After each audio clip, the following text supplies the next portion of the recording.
Punta po tayo sa Daniel chapter 9. I want to read from verse 2 and 3. The Bible says, "In the first year of his reign, I, Daniel, understood by books the number of the years whereof the word of the Lord came to Jeremiah the prophet, that he would accomplish 70 years in the desolations of Jerusalem. And I set my face upon the Lord, unto the Lord God, to seek by prayer and supplications with fasting and sackcloth and ashes." So mga kapatid, meron po tayong timeline, the crisis prayer of Daniel. Meron akong gustong pakita sa inyo para maintindihan natin ang pinag-uusapan dito. Kasi sabi rito, in the first year of his reign of Darius, si Darius itong nakausap dito. Kasi sa Daniel 1, andun si Nebuchadnezzar. Pero si Darius ay nag-take over after Belshazzar. And so, si Daniel ay nagkaroon ng access sa books na dala-dala nila during their captivity. At yung books na yan ay binabasa niya, being one of the princes of the nation of Israel, and being also one of the favored of Nebuchadnezzar, and one of the people na hindi basta-basta even though they were captives. So dito sa timeline ay... Asa yung timeline? Ha? Hindi, meron pa isa. Sige, tingnan mo. Nilagay ko yung... sino nauna? Si Jeremiah, tapos si Daniel, tapos si Esther. Asan ba sila? Doon sa kanilang, sa lugar ng history. Okay? Lagay mo lang. So, ito po, meron siyang daladalang books. At sabi niya, in the first year of Darius, I, Daniel, understood by books the number of the years whereof the word of the Lord came to Jeremiah, the prophet. Ibig sabihin, nauna si Jeremiah. At during the time na nauna si Jeremiah, sumulat siya, meron siyang penman, ang tawag niya ay Baruch. At si Baruch ang tagasulat niya, si Jeremiah ang kinakausap ng Panginoon.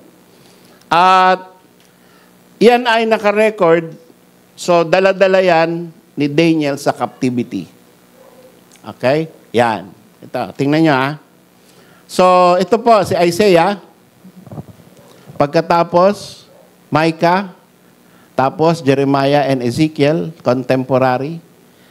So, yung pula na yan na yung captivity na kay na sila. Nebuchadnezzar na. Si Daniel, Then, after Daniel, nag-pray siya, yan yung prayer na text natin ngayon, ay nagkaroon ng isang Esther na kasama pa rin doon sa mga captive. Hindi pa rin sila free as a nation. Si Esther, kasama si Mordecai, yung binabasa natin, naging queen si Esther, pero hindi pa rin sila free as a nation. Under pa rin sila ng rule ni Ahasuerus. Okay? Then, pagdating ni Ezra and Nehemiah, nagkaroon ng konting freedom. Dahil nakita ng hari na, ba't malungkot ka? Kasi ang aming templo ay wala. Nasira. O sige, ito ang decree. Punta kayo doon, i-rebuild nyo yung templo. Naging governor si Nehemiah. At kasama niya si Ezra, the high priest, the priest. So yun na, bumalik na sila at nirebuild nila yung temple. So yan po ang procedure. Okay? So punta na po tayo dito kay Daniel, the crisis prayer of Daniel. Asim na yan. Okay? At sa unang makikita natin, si Jeremiah ay mayroong nabasa si Daniel na 70 years that he would accomplish 70 years in the desolations. Ibig sabihin, determinado na ang Panginoon na dahil kayo ay isang bansa na mahal ko, subalit hindi kayo nakikinig, hindi kayo sumusunod sa akin, 70 taon ang husga ko sa inyo. And yung 70 years na yan, 70 years of weeks. Okay? Merong 70 years na totoo at saka may 70 years of weeks. Dalawang fulfillment. So, itong 70 years na to, nabasa ni Daniel at sabi niya, matagal pa. Tagal pa tayo makakaptive. Pero ano ginawa ni Daniel? He didn't give up in prayer. Kahit na alam niya na ito, paghuhukom na ng Diyos ito na yung gusto ng Panginoon mangyari sa buhay ko, sa buhay ng bansa namin, sa buhay ng aking mga mahal, pinag-pray pa rin niya. Kaya crisis eh. No? Merong mga bagay na mangyayari sa ating buhay na alam mo, mahirap ng baliin. Mahirap ng ibalik. Mahirap ng pigilin. Dahil mangyayari na talaga.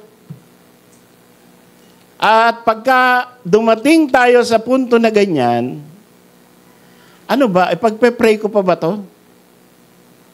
Kasi talagang nakikita ko na eh. Nakikita ko na malapit na. Nakikita ko na nag-umpisa na. Halimbawa, paghihiwalayan ng mag-asawa. Halimbawa, malapit nang mamatay ang isang minamahal sa buhay. Nakikita mo, sabi na ng doktor, I'm sorry. Hanggang doon na lang ako. Diba? Crisis yan. Sasabihin mo ba sa sarili mo, sige Lord, thy will be done. Or magpe-pray ka pa rin. Si Daniel, alam niyang 70 weeks, 70 years has been set that Jerusalem will be desolate. Yet, ito pa rin ang prayer niya. Sa verse 3, I set my face unto the Lord God to seek by prayer and supplications with fasting and sackcloth and ashes. So, meron pa rin siyang ginawa. Hindi siya nag-give up. Alam nyo, kagaya yan ng ginawa ni David sa 2 Samuel 12:22. Anong sabi doon sa 2 Samuel 12:22? Puntahan natin. Si David ay guilty of adultery and murder. At nagbuntis si Bathsheba. At yung unang anak nila, although yun ay anak sa pagkakasala, ay mahal niya na rin. At gusto niya na rin na yun ang magiging susunod sa kanya. So, hindi si Solomon ito. No? Ito ay hinukuman ng Panginoon na mamamatay. Alam na ni David, mamamatay ito because of the judgment of God. Pero, sabi ni David, no? Nung namatay na, nagtaka yung mga assistant niya. Bakit? Nung hindi pa namamatay, ay ang dami mong ginawang pagharap sa Diyos, fasting, humihingi ka ng awa, humihingi ka ng tawad. Tapos ngayon, ay parang baliwala na. Ano ba yun? Hindi lang maintindihan. Ito sabi ni David, he said, while the child was yet alive, I fasted and wept. For I said, who can tell whether God will be gracious to me that the child may live? So kita niyo ang puso ni David, may pag-asa pa rin siya hanggat hindi natatapos ang lahat. Na sabi niya, gracious ang Diyos ko eh. Kahit na alam ko na ito na ang gusto niya mangyari, mamamatay talaga eh. Kaya lang, buhay pa eh. Who can tell? Who can tell whether God will be gracious to me? Na ibig niya sabihin, baka may in the economy of God, in the computation, in the deep mind of God, maybe meron pa siyang allowance or meron pa rin siyang bagay na biglang gugulatin niya ako na hindi pala niya itutuloy itong kamatayan ng batang ito. You see? So, ito, application nito, death na, no? At ito'y mangyayari sa atin, mangyayari sa akin. Ng mga 65 na, mga 64 na ako, may 65, may 70. No? And of course, hindi natin sinasabi na yan na yung nakaschedule. Kasi kahit bata, pwede. Diba? I believe, iniisip natin, yung mga kapatid natin, pag na-hospital, kahit bata yan, iniisip natin, baka kunin to ng Panginoon, ah. Diba? Oh. Sabi ng nanay ni Brother Jerome, umuwi ka na kasi para hindi na ako kabahan. Ano ba sabi ng mama mo? Nakita mo ba? Hindi. Oo. May comment doon eh. Sa My Day mo eh. No? Umuwi na ka na kasi. Gumaling ka na kasi. Para hindi na ako kabahan. Eh. Siguro nagpe-pray din siya. Sinagot ng Panginoon. No? So, kahit bata pa, ay iniisip natin, dangerous to ah. Ha? Baka ito na yung oras ah. Hindi natin masasabi, nasa matanda lang ang krisis. Pati sa bata, pwede rin. At yan nga ang nakita ni David na magandang gayahin natin. Who can tell? So kahit na sa tingin natin, give up ng doktor, give up ng science, give up ng medicine, pwede pa rin nating sabihin, who can tell? Pwede pa rin tayo magsabi sa Panginoon na, Panginoon, maawain ka naman eh. Mahabagin ka naman eh. Diba? Kagaya ng Sister Evelyn, hinawa ka sa mukha si Brother Rael. Diba? Eh, siguro, tumindi lalo yung prayer niya. Kasi, minsan, niisip mo, nagpapaalam na yata ito ah. Diba? Oh, si Luz, biglang shoot up yung kanyang last Sunday. Dami niya atang kinain eh. Pipigilin niya. No? So, nagbabomit. Mataas ang blood sugar, blood pressure. Pero, yung pala ay pagsubok lang yun. At hindi, kita nyo, ang lusog-lusog ulit. Ang lakas. Umiikot na naman ang umiikot kung saan-saan. Okay. So, kahit po meron tayong in our minds, the judgment has already been locked up in heaven, mangyayari na yan, hindi na yan mapipigil, yan na yung gusto ng Panginoon, you can still ask for mercy. And that is what is being taught to us here by Daniel and by David. Ito yung isang instance na talagang nilak na ng Panginoon. Sa Deuteronomy 3:26, sabi ni Moses, Panginoon, baka naman pwedeng i-reconsider mo. Papasok ako sa promised land. Sige na. Please naman. Ilang beses ko na nakita mercy mo, Lord. Please naman, sama ako sa loob. Sabi ng Panginoon, wag mo nang ulitin makiusap sa akin tungkol dyan sa subject na yan. Tapos. Lock na talaga. Don't mention the topic anymore. I will not hear it anymore.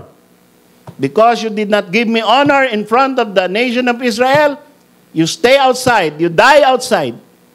You go to Mount Nebo and die there. And God buried him there. Nakita lang niya, overlooking. Kita niya lang. Yung promised land, nakita niya lang. It's a land of milk and honey. Pero hindi siya nakapasok. Huwag mo nang banggitin yan, Moses. Tigil mo na yan, pakikipag-usap mo sa akin tungkol sa topic na yan. Change the topic. Yan. So, minsan, merong ganun attitude naman ng Panginoon in dealing with us. And of course, God is not speaking to us audibly these days. Kaya huwag niyo sabihin sa akin na, hiningi ko sa Panginoon, pero sabi ng Panginoon, wag na raw. Ayaw daw niya. Wag kayo makikipag-usap ng ganun sa akin. Ano? Kasi it speaks of something which occur in your mind which is not true. No? Maybe the Lord impressed upon my heart. Use those words. The Lord gave me a deep feeling na parang ito ang gusto niya. That is not being a presumptuous Christian. Pero yung sabihin mo, kinausap ko ang Panginoon, tapos sabi ng Panginoon, hindi daw. Delikado yun. Diba? Huwag yung sasabihin nyo. Huwag yung i-assume yun. Hindi na tayo kinakausap ng Panginoon ngayon ng direct. The Holy Spirit speaks to us by impressions, by circumstances, and always in conformity with His Word. So, read the Word of God. That is how you know the will of God. For sure. Don't talk to God and wait for an answer. Na biglang lumakas yung tibok ng puso. Yun na yun. Diba? Okay. So, that's number 1. Now, preparation for crisis. Meron po tayong preparation. No? Si Daniel ay nagkaroon ng preparation. So, para matandaan nyo po ang mga points na yan, lalagay ko dito at mamaya makikita nyo yung susunod. Preparation for crisis. What did he do? Fasting. Sabi dito sa verse 3, sackcloth and ashes. Isipin nyo na lang, no, si Daniel, well-favored, marami siyang, isa siyang prinsipe, he belongs to the royal blood. Tapos, isa siya sa mga may favor sa hari dahil marami na siyang nagawa for the empire and then may bagong hari, hindi siya kilala masyado, pero nandun siya sa lugar na mayroong mga favored. Magaganda ang mga damit niyan. Biglang hinubad yung damit, nagsuot ng sako. Okay? Biglang yung mga pagkain na binibigay sa kanila, hindi niya kinakain. At worst,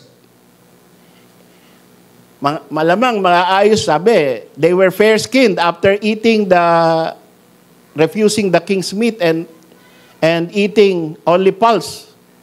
No? Hindi ko alam kung ano yung pulse, kangkong daw yun. So, kinain niya lang vegetables. Tapos, mas maganda pa yung kutis nila ni Shadrach, Meshach, Abednego at saka Daniel. No? Kesa doon sa mga kumain ng pagkain ng hari ng Babylon. So, they were good looking. Biglang nagbuhos ng abo. Ashes eh. So, humanap ng abo, inibinuhos. So, iba na itsura niya. Nabaliw. Mukhang baliw na. Mukhang taong grasa. No? Nakasako at abo. Tapos hindi kumakain. So, something is wrong. And, ina-afflict niya yung soul niya. Ina-afflict niya yung katawan niya. And this is a sign to the Lord that He is serious in His crisis prayer. Hindi lamang yan na, Lord, sige na naman. Okay? O sige. Tapos, Kain ka na ulit. Anli na ulit. Tapos kung ano na, normal na ulit. Hindi. Ibang araw ito. This is a day of crisis. Therefore, the response should be a day of fasting, prayer, sackcloth, and ashes. Ano equivalent niyan sa ating panahon? Pagka merong crisis tayo, pagka merong problema sa buhay natin na matindi, na siguradong mangyayari na iba-iba tayo. Maaring talagang deep poverty, mauubusan ka, masisiro ka, o baka titira ka sa kalsada. Or makukulong, okay? Makukulong, or may kagaya ng nangyari sa anak ng aming pastor, nabangga ng jeep. Nakamotorsiklo, nabangga ng jeep. Tapos di niya alam asan na siya. So, yung mga ganun, mangyayari sa atin yan eh. Kailangan ready tayo. Daniel, hopefully, will be an example to us when crisis comes. Now, si Daniel, ang preparation niya, bago siya mag-pray, di pa siya nagpe-pray bago siya mag-pray, fasting, sackcloth, and ashes. Tayo kaya, anong gagawin nating preparation? Magfa-fasting din ba tayo, sackcloth and ashes? Marami pong sako dyan sa baba. Na gusto yung magbaon pa uwi. Baka gusto yung gayahin si Daniel. Okay, let me recommend to you something to prepare when you want to pour out your soul to God. Makikiusap ka sa graciousness, sa mercies of God in case of crisis. Consider being serious. Yung talagang iba na yung demeanor mo. Hindi ka na pa-joke-joke lang. Diba? Kasi ang Pilipino, minsan, nasa krisis na nga, nagpapatawa pa. Diba? Kasalanan niya ni Freddy Aguilar eh. Tawanan mo ang iyong problema. So, tinatawanan lang natin. Hinuhuli ka na nga ng pulis, nakangiti ka lang. Diba? Ini-interview ka na nga sa Senado na tatawa-tawa ka lang. Malapit nang mamatay yung isang mahal mo sa buhay, nagjo-joke pa kayo sa labas ng ospital. Meron tayong ganun eh. So, si Daniel, he was really changed everything. This is a different day. I want the grace of God, I want the mercy of God to flow. And I want God to see I am serious. No more jokes, no more fun, no more games, no more levity. I am pouring out my soul. Hindi ito ordinaryong araw. Maybe kung may trabaho ka, may business ka, take a leave. Maglilib ka. At kung kaya mo, doon ka sa isang sulok ng bahay mo. Or ng isang lugar na ikaw lang. Tapos ibuhos mo yung salita mo sa Diyos. Naririnig niya yan.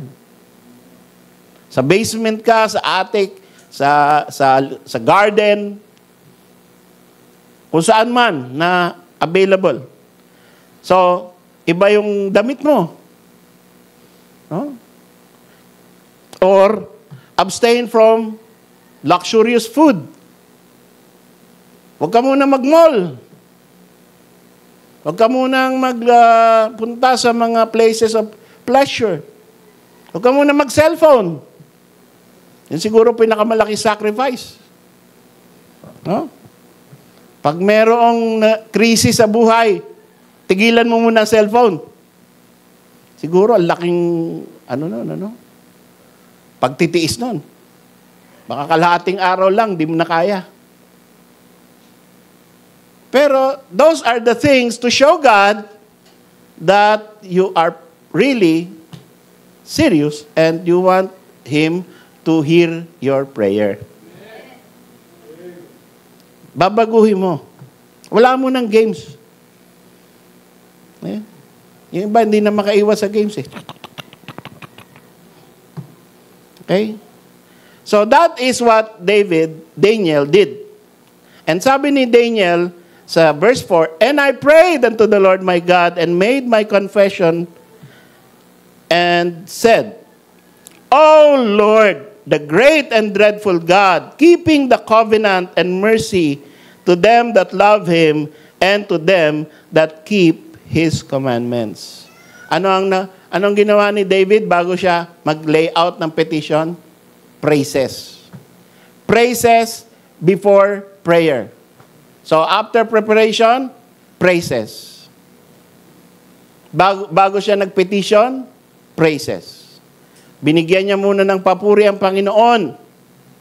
Habang siya ay nakasuot ng sackcloth and ashes and fasting, sabi niya, O Lord, the great and dreadful God, keeping the covenant and mercy to them that love Him and to them that keep His commandments.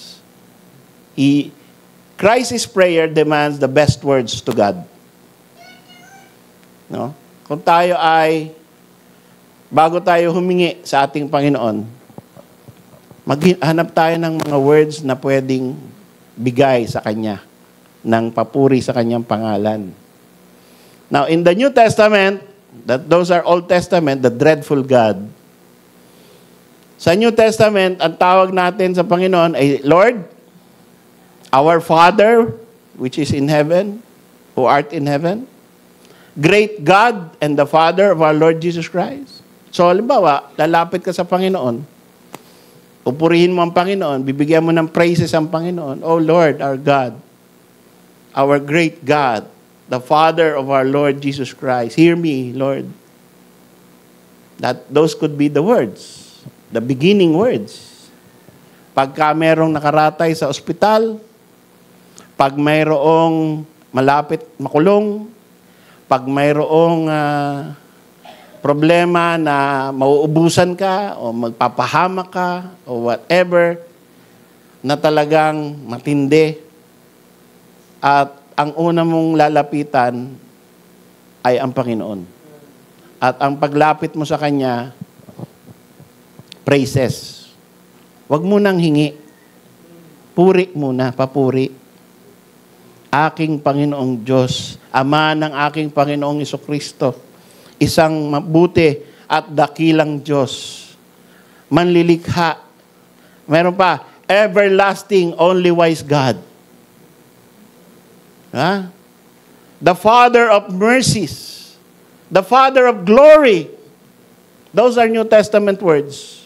The God of all comfort, the God of love and peace.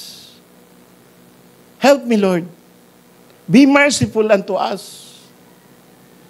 So, yung mga words na ganon will give your heart something to cling on, someone to hang on, na ang kinakausap mo, napakadakila, maawain, pagbibigyan ka niyan. May problemang malaki. Hanapin mo yung kanyang mukha na maamo, maganda, full of holiness, full of grace and truth. Yan ang gawain natin bago tayo humingi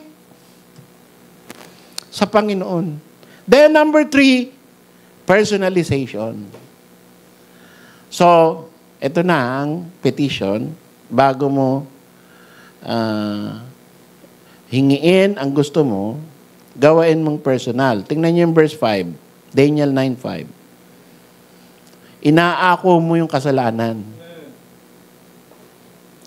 Personally. No? Sabi ni Daniel, we have sinned and have committed iniquity. So, sinasabi mo, Lord, hindi deserve na pakinggan mo ako. You are a God of grace, but I am not coming to you because I'm faithful. I'm nothing. Lumalapit ako sa iyo na isang makasalanan. Kami ay makasalanan. We have committed iniquity, have done wickedly, have rebelled, even by departing from thy precepts and from thy judgments. From Old Testament to New Testament, that is always true, even of believers. Laging totoo yan, mga kapatid. Kahit tayo mananampalataya na, kahit tayo ligtas na, panay pa rin ang bagsak natin. Don't ever come to God na sasabihin mo, Panginoon, faithful naman ako, pagbigyan mo naman ako. You're nothing. You're an unprofitable servant. Panginoon, ako naman ang pastor dito eh. Ang dami ko nang nagawa. Siguro naman, pagbibigyan mo to, maliit na kahilingan ko. Diba? Hindi ganun. Makasalanan ako. We have sinned. We have committed iniquity. Sa verse 6, neither have we hearkened unto thy servants the prophets. Hindi kami nakikinig sa mga nabasa namin, hindi namin faithfully nagagawa. Which spake in the name to our kings and princes, our brothers, and to all the people of the land. So, admission of guilt is proper. After preparation, then you admit your guilt personally. And number 4, in verse 7 up to 12, there is the preeminence of God. Preeminence of God over us ang kailangan i-recognize natin. So, kita nyo, no? Bago nag-petition, bago humingi si Daniel, ang daming prerequisites ang ginawa niya. Kasi, he is coming to a almighty and great God. Parang umaakyat ka sa hari na merong 100 hagdan bago ka makapunta sa trono. Ganun ang mga hari noon eh. Hindi kagaya ng presidente, panahon natin ngayon, ano? Pupunta ka lang dyan, makakamayan mo na. Noon, pag hari or emperador, bago ka makalapit, ang daing gwardya, tapos ang daming hagdan, ang taas. Kaya nga, si Isaiah sa verse 6, di ba? In the year that King Uzziah died, I saw the Lord high and lifted up. So, ang taas-taas. That is how he envisions God, and that is how Daniel saw the proper way to approach God. Although, sa New Testament, sinasabi na niya na tayo, we can boldly come to the throne of grace. We can boldly come to the throne of grace. Kumbaga, anak ka ng Diyos, so pwede kang andyan agad yung trono. Ganun pa man, pag crisis, pakita mo pa rin sa Panginoon yung humility mo. Hindi yung pagkaabusado mo na para kang isang baby na walang pakialam. Pasok ka na lang ng pasok kahit saan dahil alam mo, may-ari nito, tatay ko. No? We can do that. So we have preparation, we have praises, we have personalization, we have recognition of God's preeminence, that He is a good God, a great God, a dreadful God, a truthful God, faithful, loving. He has the right to judge us, and we deserve to be judged. So, yan po yung sinasabi ng verses 7 to 12. And then, next is prevalence of God. In verse 15, the Bible says, and now, O Lord our God, Thou hast brought Thy people forth out of the land of Egypt with a mighty hand, and hast gotten Thee renown, as at this day we have sinned, we have done wickedly. Anong sinasabi ni Daniel dito? Panginoon, lagi ka naman panalo eh. You always win. Whatever you want, it happens. Nire-recognize ko that your will is always what happens, whether gusto ng tao o ayaw, ikaw ang panalo. God always wins. At kami, alam na nga namin ikaw ay panalo, pasaway pa din kami. Kaya ito, Panginoon, ito na yung petition. The petition that Daniel asked, O Lord, according to all thy righteousness, I beseech thee, let thy anger and thy fury be turned away from thy city, Jerusalem, thy holy mountain. Because for our sins and for the iniquities of our fathers, Jerusalem and thy people are become a reproach to all that are about us. Now therefore, O our God, hear the prayer of thy servant and his supplications, and cause thy face to shine upon thy sanctuary that is desolate for the Lord's sake. O my God, incline thine ear and hear. Open thine eyes and behold our desolations. At ito sabi ni Daniel, we do not present our supplications before thee for our righteousness, but for thy great mercies. See? Hindi siya nag-a-appeal do sa ginagamit mo naman ako, Panginoon eh. Hindi. Ang appeal niya, Panginoon, pakinggan mo po ako kasi mahabagin ka eh. So mali po yung magsasabi tayo na nagpapakabait naman ako, Panginoon eh. Huwag mo naman ako husgahan. Kailangan ang apilan natin dun sa pag-ibig ng Diyos. Sa righteousness ng Diyos, na tama lang na tayo ay husgahan. Tama lang na tayo ay bigyan ng pain. Tama lang na tayo ay bigyan ng mga bagay na hindi maganda sa buhay natin dahil masama tayo. Kaya lang, mahabagin ka, Panginoon eh. At nagmamahal ka eh. At sinabi mo, mahal mo ako eh. So Lord, pakinggan mo naman ako.